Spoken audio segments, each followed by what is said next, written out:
Shalom Bapak Ibu yang dikasihi oleh Tuhan. Kembali lagi dengan saya dalam segmen Teduh with SS. Pada kesempatan ini kita akan berbicara satu tema yang berjudul Menyenangkan Hati Tuhan. Kita baca satu ayat di dalam Mazmur 143 ayat yang ke-10. Saya akan bacakan. Ajarlah aku melakukan kehendak-Mu, sebab Engkaulah Allahku. Kiranya roh-Mu yang baik itu menuntun aku di tanah yang rata. Bapak Ibu saudaraku yang dikasihi oleh Tuhan, saat ini dunia sedang berada di masa-masa akhir. Dunia masuk ke dalam masa-masa yang sukar, dan kita anak-anak Tuhan khususnya berada di akhir zaman dan di zaman paling akhir menjelang kedatangan Tuhan kali yang kedua. Oleh karena itu Tuhan menghendaki agar kita orang-orang percaya berusaha untuk mengerti kehendak-Nya dalam hidup ini. Mengerti kehendak Tuhan. Kita harus mengerti betul apa kehendak Tuhan dalam hidup kita.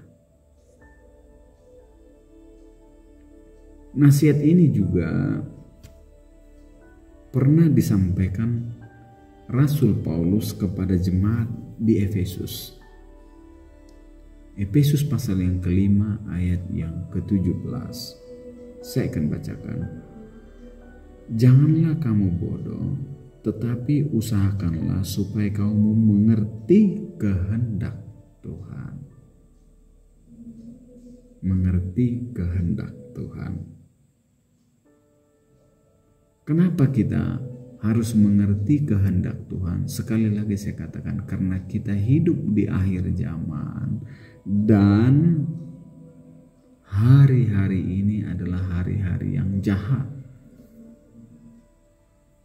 Kita harus mengerti kehendak Tuhan. Bagaimana kita supaya mengerti kehendak Tuhan?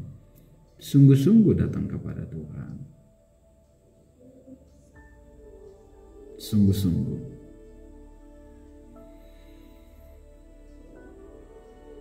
Tetapi dalam praktek kehidupan, khususnya kita anak-anak Tuhan, banyak sekali dari kita yang tidak mengerti kehendak Tuhan. Banyak sekali orang percaya tidak mengerti kehendak Tuhan,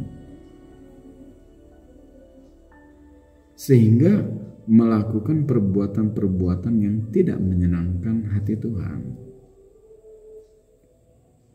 Kita tidak mau dipimpin oleh Roh Kudus, dan kita lebih memilih menuruti keinginan daging. Memilih menuruti keinginan daging. Firman Tuhan jelas mengatakan di dalam Galatia bahwa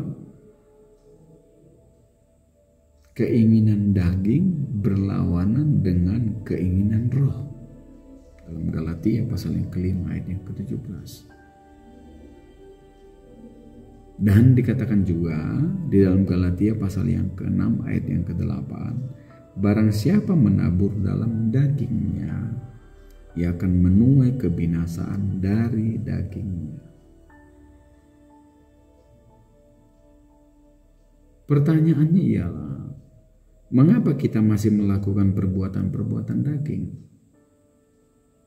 Karena kita tidak memahami kehendak Tuhan. Jika kita tidak mengerti kehendak Tuhan, kita akan mudah kecewa dalam mengiring Dia. Gampang marah, gampang tersinggung, gampang kecewa. Kalau kita tidak mengerti kehendak Tuhan dalam hidup kita, dalam pengiringan kita kepada Tuhan. Kita tahu dan kita melihat banyak orang Kristen yang tidak lagi bersemangat mengiring Tuhan. Karena apa? Karena orientasi mereka hanya terfokus kepada berkat-berkat lahiriah atau materi. Kalau itu yang menjadi tujuan kita dalam mengikut Tuhan, saya mau katakan kita harus berhati-hati. Sebab kita nanti akan kecewa. Yesus pernah berkata bahwa setiap orang yang mengikut aku, ia harus menyangkal dirinya, memikul salibnya, dan mengikut aku. Jadi, dalam pengiringan kita kepada Tuhan, pengiringan kita harus didasari kepada kebenaran firman Allah. Karena kasih kita kepada Tuhan, bukan karena berkat-berkat materi.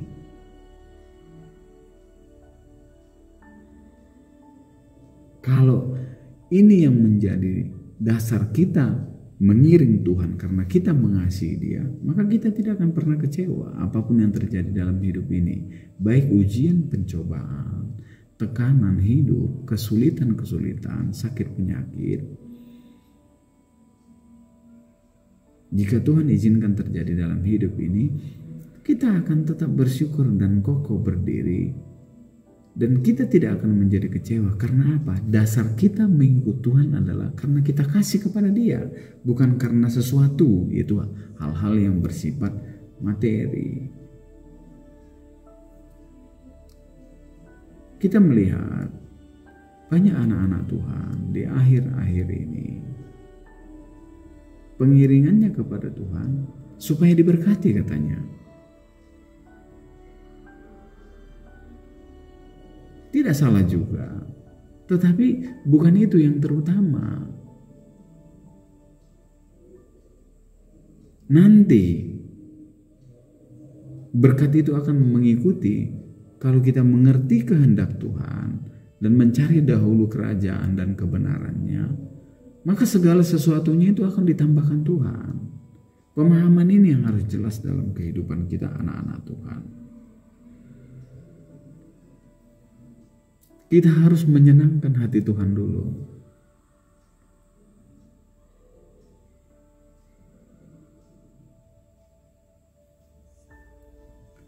Kita lihat satu ayat di dalam 1 Yohanes 2 ayat yang ke-17. 1 Yohanes 2 ayat yang ke-17. Saya akan bacakan. Dan dunia ini sedang lenyap dengan keinginannya, tetapi orang yang melakukan kehendak Allah tetap hidup selama-lamanya. Kita dituntut untuk menyenangkan hati Tuhan dengan cara melakukan kehendak Allah. Biarlah kita menjadi orang Kristen, menjadi anak-anak Tuhan yang selalu menyenangkan hati Tuhan